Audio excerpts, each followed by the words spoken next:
تو کھانے کے لیے آپ نے گھر میں کہلوایا جی.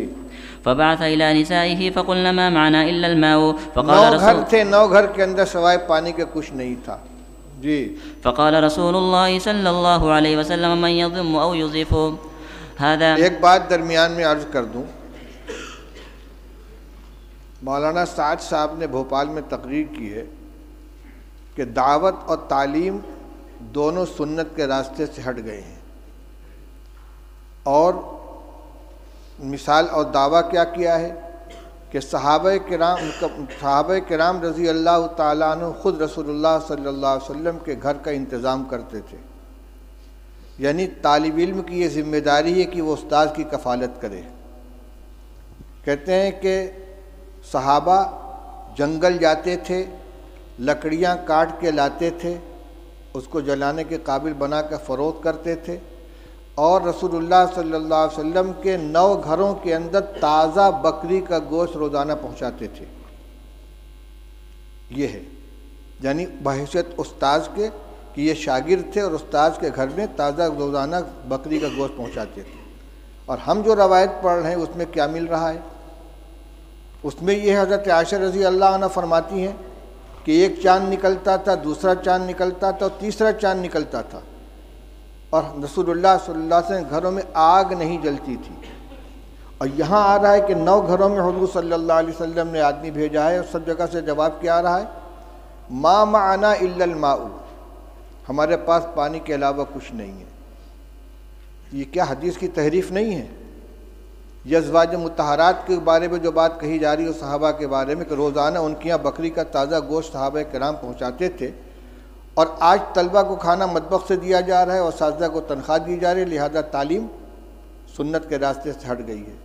یہ کیا مذاق ہو رہا ہے؟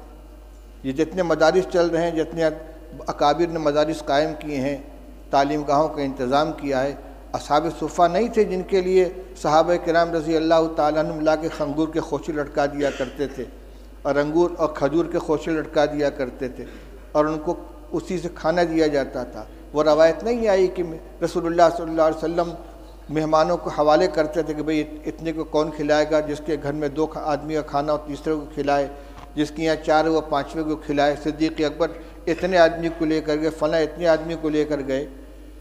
اور حضور صلی اللہ علیہ وسلم کے ساتھ جو تعلق تھا صحابہ کرام کا، وہ صرف استادی و شاگردی کا تھا کہ اس کو اور صحابہ کرام رضی اللہ تعالیٰ عنہ خود پیٹ پر پتھر باندھتے تھے، رسول اللہ صلی اللہ علیہ وسلم بھی پیٹ پر پتھر باندھتے تھے، 2 باندھتے تھے.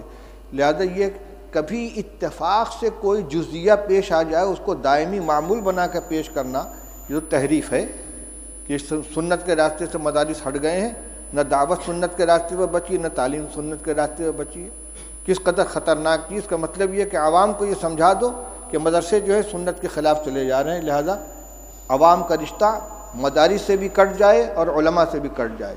یہ انتہائی خطرناک رجحان ہے، جو اس کا مطلب یہ کہ سب کو باطل تنظیموں کے حوالے کر دیا جائے. ان کو نہ مدرسوں سے تعلق رہے گا عوام کا، نہ علماء سے تعلق رہے گا. پھر بھیڑیا آئے گا اچک کے لے جائے گا ان کو. اس پہ مجھے یہ یاد آیا کہ صحابہ حضور صلی اللہ علیہ وسلم نے ایک مہمان کے لیے گھروں کے اندر کہلوایا ہے، تو سب جگہ سے یہی شکایت آ رہی ہے. حضرت انس رضی اللہ تعالیٰ عنہ کی روایت پڑھ چکے ہو کہ بدبودار جس میں مہک پیدا ہو گئی تھی، ایسی چربی لے کر حضور کی خدمت میں پہنچے ہدیہ کے طور پر، اور کہتے ہیں کہ رسول اللہ صلی اللہ علیہ وسلم کی 9 ازواج مطہرات تھیں اور کسی گھر میں کھانے کو نہیں رہتا تھا. آپ نے وفات کے وقت 30 سا جو یہودی سے ادھار لیا ہے، اپنی ذرا اس کے پاس آپ نے رکھی ہے. کس زمانے میں یہ گوشت دیا جاتا تھا بھائی کہ وفات کے وقت حضرت عائشہ حضرت رسول کریم صلی اللہ علیہ وسلم مقروض تھے یہودی کے، اور غلہ تھا. حضرت عائشہ رضی اللہ عنہ کی روایت پڑھ چکے ہو کہ آدھا وسق جو تھا میرے پاس، رف پہ رکھا ہوا تھا، اس میں سے میں کھایا کرتی تھی. ایک دفعہ تول دیا تو سب ختم ہو گیا. یہ جو کو کھایا جا رہا ہے پکا پکا کے، اور یہ تازہ گوشت روزانہ پہنچا رہے ہیں. افسوس ہوتا ہے اس طرح کی حرکتوں کے اوپر. چلو پڑھو روایت. فقال رجل من